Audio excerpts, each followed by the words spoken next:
సాధారణంగా మనం సినిమాల్లో హీరో విలన్ల మధ్య జరిగే డైలాగులను వింటుంటాం. నన్ను ఓడించడం నీ తరం కాదురా అని. ఇక్కడ నీ తరం కాదురా అంటే నీ తరువాతి తరం రా అని అర్థం. అంటే ఆ తరువాత వచ్చే తరం చాలా పవర్ఫుల్ అని అర్థం. మనిషి పరిణామ క్రమంలో తరాలను గుర్తించేందుకు గుర్తుపెట్టుకునేందుకు కొన్ని పేర్లు సృష్టించారు శాస్త్రవేత్తలు. అలాంటిదే Y, Z, alpha, beta generations. ఆ క్రమంలోనే మొన్నటి జనవరి 1 నుంచి పుట్టిన పిల్లలను బీటా జనరేషన్ పిల్లలు అని వ్యవహరిస్తున్నారు. మొన్నటితో ముగిసిన ఆల్ఫా తరం తర్వాత ఇప్పుడు బీటా జనరేషన్ మొదలైంది. ప్రపంచవ్యాప్తంగా వేలాదిగా బీటా తరం పిల్లలు ఇప్పటికీ ఈ 2-3 రోజులలో పుట్టి ఉంటారు. వారంతా అత్యాధునిక కాలంలో జన్మించిన వారిగా గుర్తించబడతారు. గతించిన ఆల్ఫా తరంలో స్మార్ట్ టెక్నాలజీ పుంజుకుంది. ప్రపంచాన్ని శాసిస్తున్న ఆర్టిఫిషియల్ ఇంటెలిజెన్స్ వాడకం ప్రస్తుతం అన్ని రంగాల్లో పెరిగిపోయింది. జనరేషన్ బీటా తరం మనుషులు పూర్తిగా టెక్నాలజీతో కూడిన జీవితాన్ని కలిగి ఉంటారు. వారిది మోస్ట్ అడ్వాన్స్డ్ తరం అవ్వబోతుంది. విద్య నుండి ఆరోగ్య సంరక్షణ, వినోదం వరకు ఏఐ, ఆటోమేషన్ అన్ని విషయాలలో వారు మనకన్నా ప్రత్యేకమైన జీవితాన్ని అనుభవిస్తారు. టెక్నాలజీల విషయంలో ముందు తరాల వారికన్నా అడ్వాన్స్డ్ గా ఉంటారు. మనం చూడని ఎన్నో వింతలు, విడ్డూరాలను వారు చూస్తారు. మనం 21వ శతాబ్దాన్ని చూస్తే వారు 22వ శతాబ్దాన్ని కూడా చూడగలుగుతారు. మనిషి సగటు జీవిత కాలం, వాతావరణం, ఆధునిక సాంకేతికల ఆధారంగా పుట్టే పిల్లల తరాలు నిర్ణయించబడతాయి. మొన్నటి 2025 సంవత్సరానికి ఇదే ప్రత్యేకత. ఈ సంవత్సరం జనవరి 1 నుంచి కొత్తగా బీటా తరం ఉద్భవించింది. వారి జీవితం ఎలా ఉంటుంది? సులభంగా ఉంటుందా లేదా సవాళ్లతో నిండి ఉంటుందా అనేది ఆసక్తికరంగా ఉంటుంది. సాధారణంగా ఈ జనరేషన్లకు పేర్లు ఎలా పెడుతున్నారన్నది చూద్దాం. తరాలకు పేర్లు పెట్టడం వెనుక చాలా కారణాలున్నాయి. ప్రకృతి వైపరీత్యాలుగా పరిగణించే తీవ్రమైన తుఫాన్లకు దేశాలన్నీ సమన్వయంతో కలిసి పేర్లు పెడుతుంటాయి. సరిగ్గా అలాగే మనుషుల తరాలకు పెట్టే పేర్లు కూడా చారిత్రక, సాంస్కృతిక, అనేక ఇతర సంఘటనల ఆధారంగా నిర్ణయించబడతాయి. సాధారణంగా ప్రతి 15 నుంచి 20 సంవత్సరాలకు ఒక జనరేషన్ పేరు మారుతుంటుంది. ఈ శతాబ్దంలో ఏ జనరేషన్ కు ఏ పేరు పెట్టారో తెలుసుకుందాం. ది గ్రేటెస్ట్ జనరేషన్ అని చెప్పుకునే జిఐ జనరేషన్ అన్న పేరును 1901 నుంచి 1927 మధ్య జన్మించిన తరానికి పెట్టారు. ఈ తరం ఆనాటి కాలంలో తలెత్తిన గ్రేట్ డిప్రెషన్ సమయాన్ని చూసింది. ప్రపంచ యుద్ధాలను చూసిన ఈ కాలంలోని చాలా మంది పిల్లలు సైనికులుగా మారారు. 2వ ప్రపంచ యుద్ధంలో పాల్గొన్నారు. ఈ తరం మనుషులు తమ జీవిత కాలంలో అనేక సవాళ్లను ఎదుర్కొన్నారు. వారిది ఎంతటి దీనస్థితి అంటే ఆ తరానికి తమ కుటుంబాన్ని పోషించడమే గొప్ప విజయంగా పరిగణించబడింది. ఇక ఆ తరువాతి సంవత్సరం అంటే 1928 నుంచి 1945 మధ్య జన్మించిన తరాన్ని సైలెంట్ జనరేషన్ అని వ్యవహరించారు.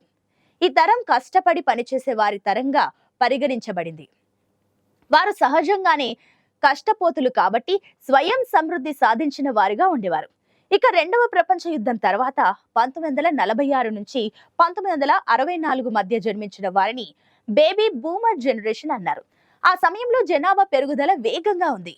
ఈ తరం అనేక అంశాలలో ఆధునికతను పునాది వేసింది.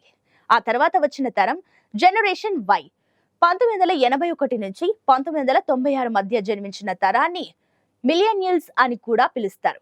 పారిశ్రామికంగా బాగా అభివృద్ధి చెందిన తర్వాత వచ్చిన తరం కాబట్టి సాంకేతికతకు అనుగుణంగా ఉండడం నేర్చుకుంది. ఇక 1997 తర్వాత వచ్చిన తరానికి ఇంగ్లీష్ ఆల్ఫాబెట్ వై తర్వాత వచ్చే జెడ్ ను ఎంచుకున్నారు. అంటే 1997 నుంచి 2009 మధ్య జన్మించిన జెడ్ తరం మనుషులు ఈ శతాబ్దంలోనే అద్భుతమైన ఆవిష్కరణగా చెప్పుకునే ఇంటర్నెట్ తో పాటు సోషల్ మీడియా ప్లాట్ఫామ్లను చూస్తున్నారు. జెడ్ జనరేషన్ వాళ్ళు డిజిటల్ యుగంలో చాలా పెద్ద మార్పులను చూశారు. ఈ తరం వాళ్ళు స్మార్ట్ ఫోన్లు, ఇంటర్నెట్ లేని జీవితాన్ని ఊహించుకోలేకపోయారు. డిజిటల్ ప్లాట్ఫామ్ల ద్వారా కూడా ఆదాయం పొందవచ్చని ఈ తరం వారు తెలుసుకున్నారు. ఇక 2010 తర్వాత 2024 వరకు కొనసాగిన తరాన్ని ఆల్ఫా జనరేషన్ అన్నారు. ఈ తరం పుట్టక ముందే సోషల్ మీడియా, ఇంటర్నెట్లు అందుబాటులో ఉన్నాయి. ప్రతి కుటుంబానికి ఇంటర్నెట్, సోషల్ మీడియా బాగా కనెక్ట్ చేయబడింది.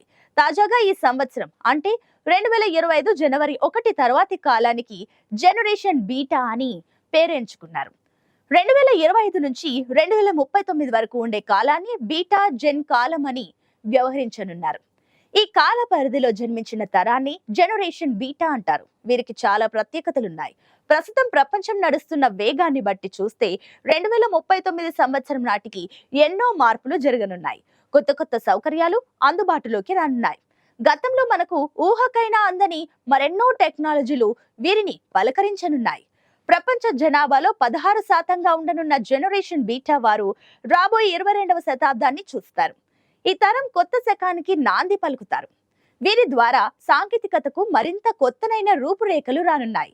సమాజంలో మనకు తెలియని మార్పులు తీసుకువస్తారు. దీంతో ఎంతో కాలంగా జనం ఎదురు చూస్తున్న ప్రపంచ పౌరసత్వంపై దృష్టి పెరుగుతుంది. సాంకేతిక యుగంలో బీటా బేసిస్ పెరుగుతారు కాబట్టి వారు వర్చువల్ వాతావరణాన్ని అర్థం చేసుకునే మొదటి తరం అవుతారు. సాంకేతికతతో అమర్చబడినప్పటికీ బీటా తరం తక్కువ సవాళ్లను ఎదుర్కొంటుంది. ఈ తరం ఏఐ సహా అనేక స్మార్ట్ పరికరాల మధ్య పెరుగుతుంది. ఈ తరం ఆర్టిఫిషియల్ ఇంటెలిజెన్స్ పై ఆధారపడడానికి కారణం ఇదే. అది సమస్యలను పరిష్కరించడానికి వాటిని ఉపయోగిస్తుంది. ఈ కాలంలో జనాభాలో పెద్ద మార్పు వస్తుంది. పట్టణీకరణ వేగంగా పెరుగుతుంది. అయితే ఈ కాలంలో కొన్ని మంచి మార్పులు కూడా కనిపిస్తాయి. వివక్షకు దూరంగా ఉండి కలిసి జీవించడానికి ఇష్టపడతారు. ఇది మాత్రమే కాదు, వారు సవాళ్లను ఎదుర్కోవడానికి పూర్తి దృష్టితో పనిచేస్తారు. ఎందుకంటే సాంకేతికత వారికి పెద్ద ఆయుధంగా సహాయపడుతుంది. అంటే ఈ కొత్త సంవత్సరంలో పుట్టిన వారంతా సర్వం టెక్నాలజీ మయంలో జీవిస్తారు.